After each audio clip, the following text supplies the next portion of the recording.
So imagine opening an email today, right, and finding out your recent promotion, that big bump in pay you just got wasn't actually a reward for your hard work, Right.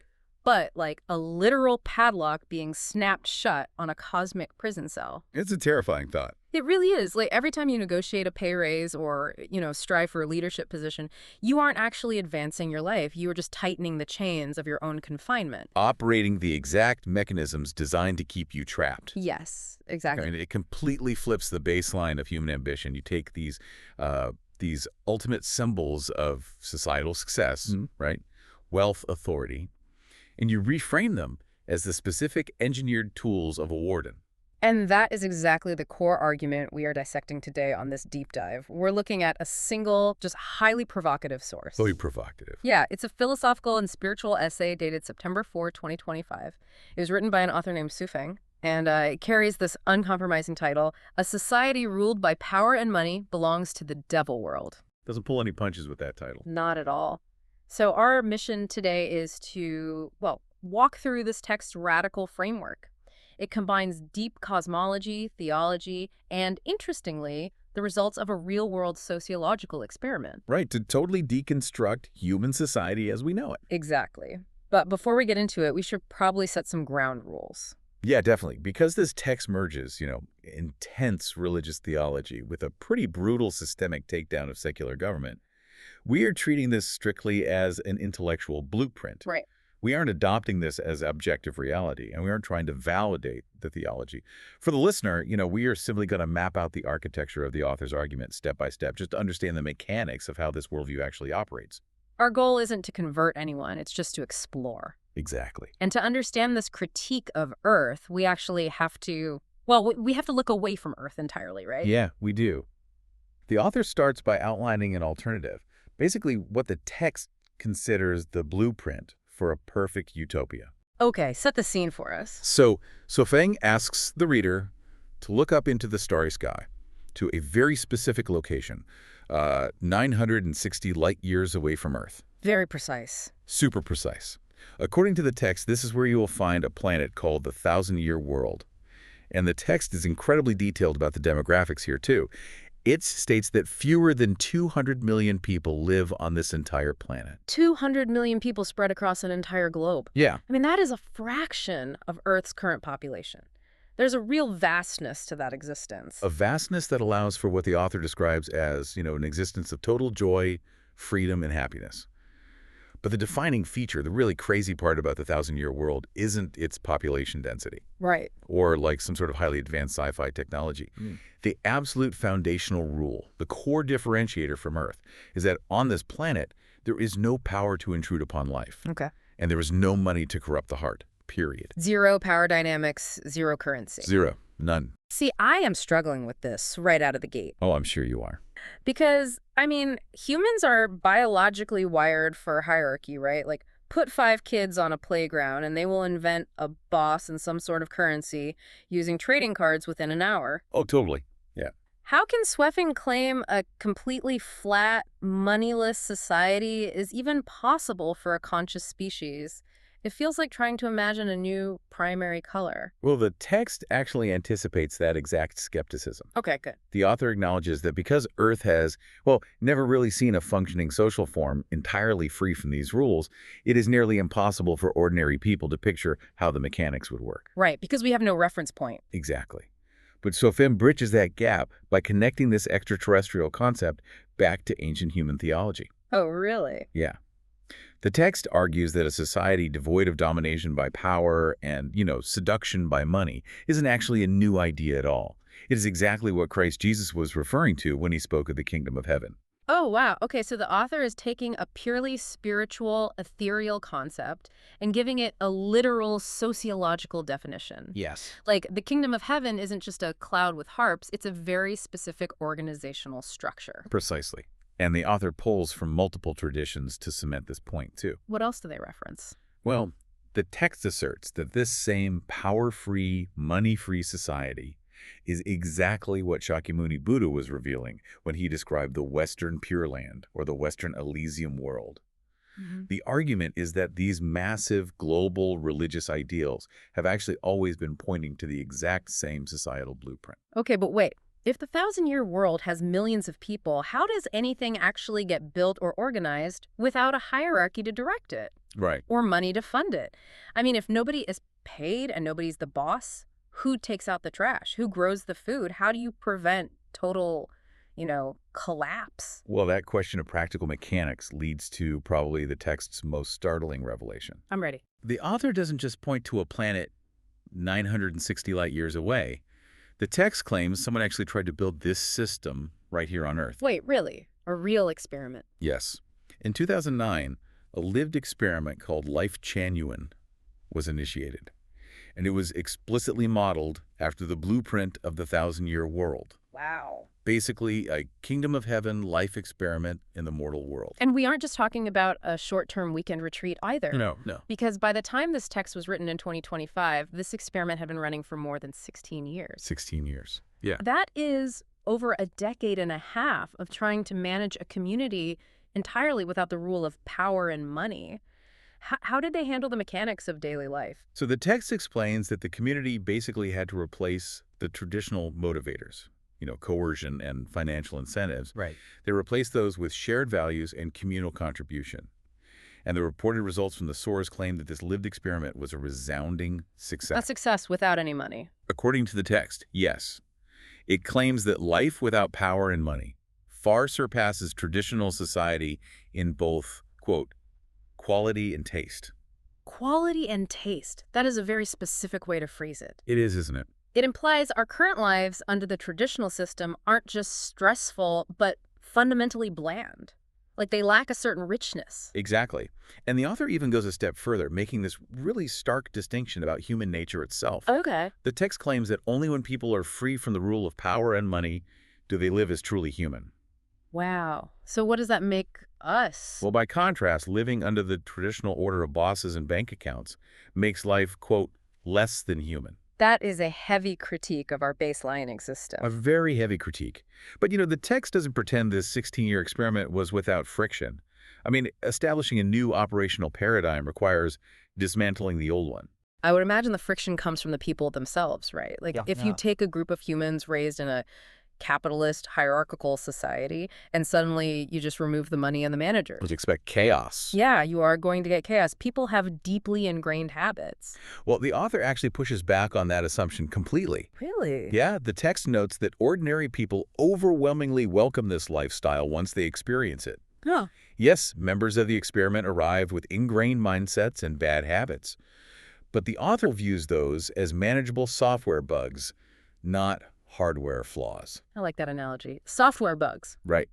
The text states that backward awareness and unhealthy customs can be systematically fixed through the right educational programs and by instilling new values.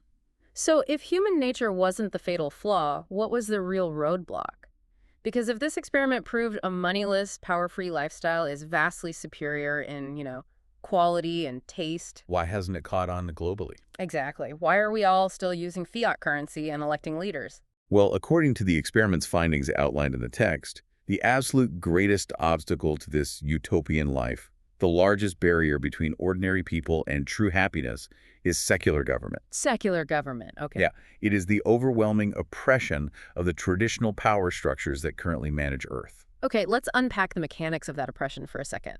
Because if a community decides to reject money and power, a secular government doesn't just, leave them alone. Not at all. Governments demand property taxes, they enforce zoning laws, they require currency to function.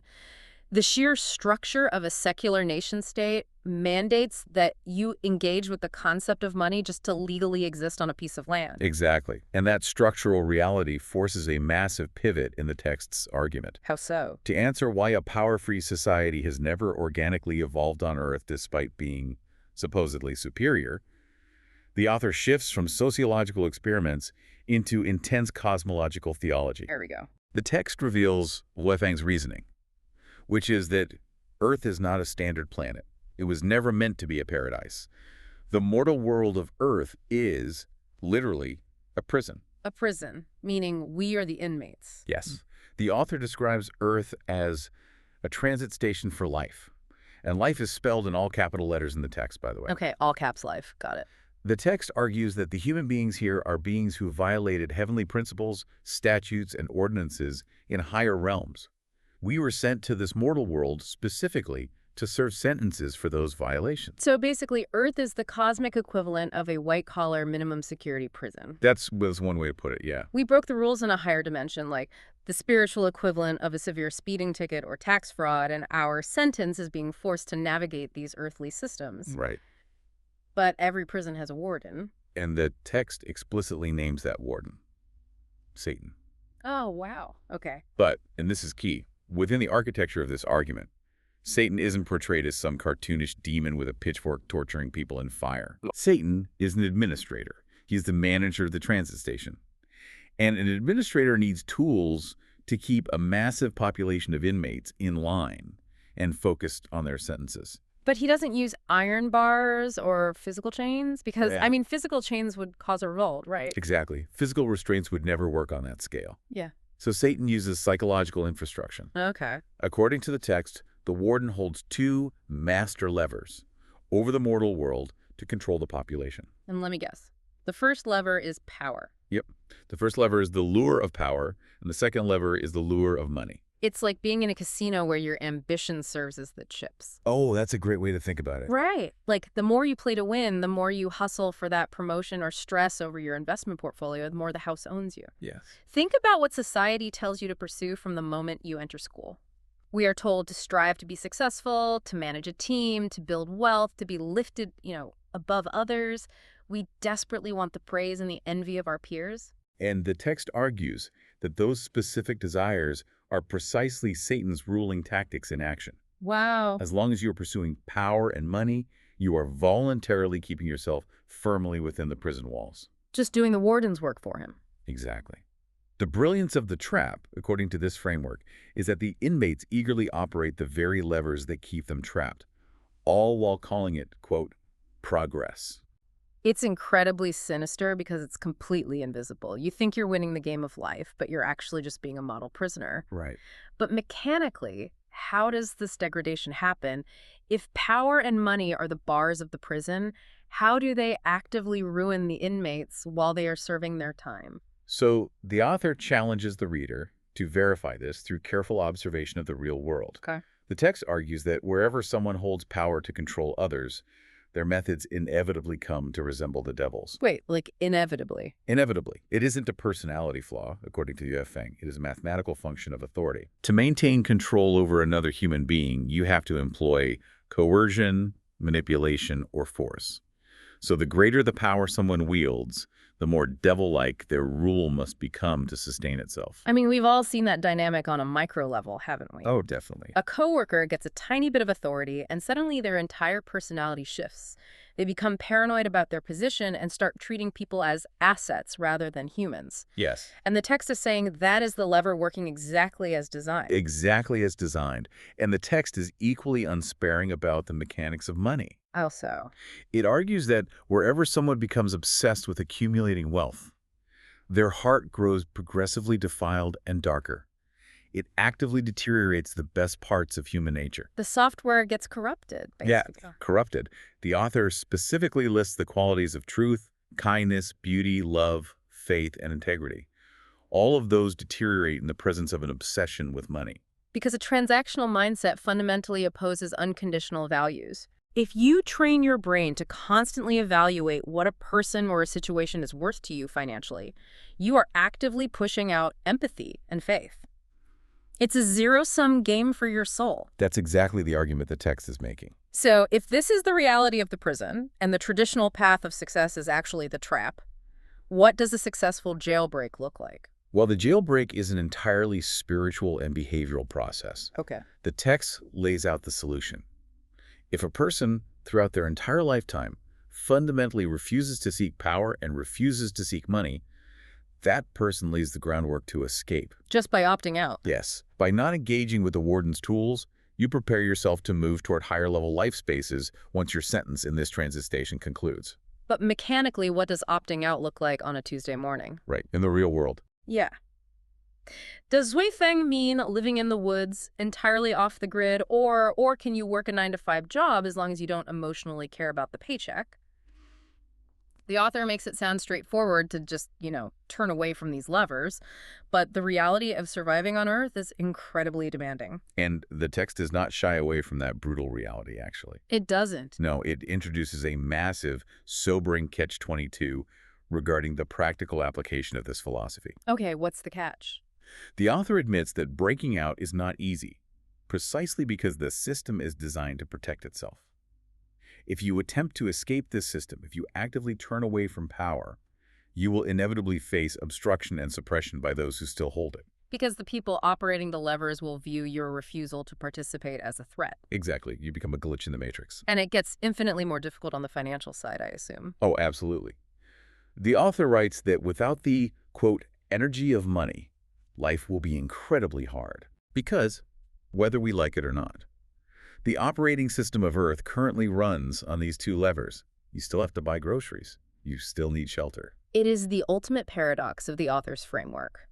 You are trapped in a system where the very things you need to survive physically are the exact tools designed to keep you imprisoned spiritually. Yes. The acknowledgement that life will be intensely difficult without the energy of money. It's a stark admission that fighting the gravity of this cosmic prison requires an immense tolerance for worldly suffering. It really does. Which perfectly explains why the Life Genuine experiment faced such incredible external difficulties over its 16 years. Right. They were trying to build a society that runs on zero power and zero money, while being completely surrounded by a global society that demands you use both just to legally exist. They were trying to run a completely foreign operating system on hardware that was actively hostile to it. Man. Okay, let's pull back for a second and synthesize what we've uncovered in this text today. Sure. The author, Zui Feng, presents a sweeping worldview where our society's twin engines, power and money, are not just corrupting influences, but literal instruments of a cosmic prison administered by Satan. Right. And the human beings here are inmates serving sentences, largely unaware that their daily ambitions and career goals are the very locks on their cell doors. Yet, the text points to a 16-year earthly experiment, modeled after a distant utopian 1,000-year world, to suggest an alternative way of living is mechanically possible. It proves ordinary people can adapt to a life without hierarchy or currency. Even if it puts them in direct, painful conflict with secular governance. Exactly. It forces a complete reevaluation of everyday struggles, honestly. Yeah, it really does. When you feel the friction of paying a frustrating bill or the exhaustion of dealing with endless workplace hierarchies, this text offers a radically different lens to view that stress. It suggests that your frustration isn't just a natural part of being alive, it's the chafing of invisible handcuffs. You are feeling the mechanical resistance of the prison. And again, keeping our baseline in mind for the listener, our exploration today is an analysis of this deeply provocative architecture. We are touring the mechanics of Zui Feng's framework to see how the arguments interconnect, without endorsing the cosmological theology as absolute fact. But it is a framework that fundamentally disrupts how you view your own ambition. It leaves an indelible mark. And I want to leave you with one final thought experiment to mull over, building directly on the author's premise. Let's hear it. If we accept the idea, just for a moment, that money and power are entirely artificial levers used merely to control and manage a population, imagine waking up tomorrow in a world where both concepts were suddenly erased from human memory. Erased completely. Erased. The very ideas of currency and authority no longer exist. Without the pursuit of wealth to drive you, and without the desire for authority over others to motivate you, what fundamental desire would actually get you out of bed in the morning? What is left of your identity when the latter is gone? It makes you wonder. The things we call success, the promotions, the bank accounts, the prestige might just be the bars of a cage we built ourselves. Yeah. And the cure for that invisible imprisonment might look an awful lot like career suicide. Thanks for joining us on this deep dive. We'll see you next time.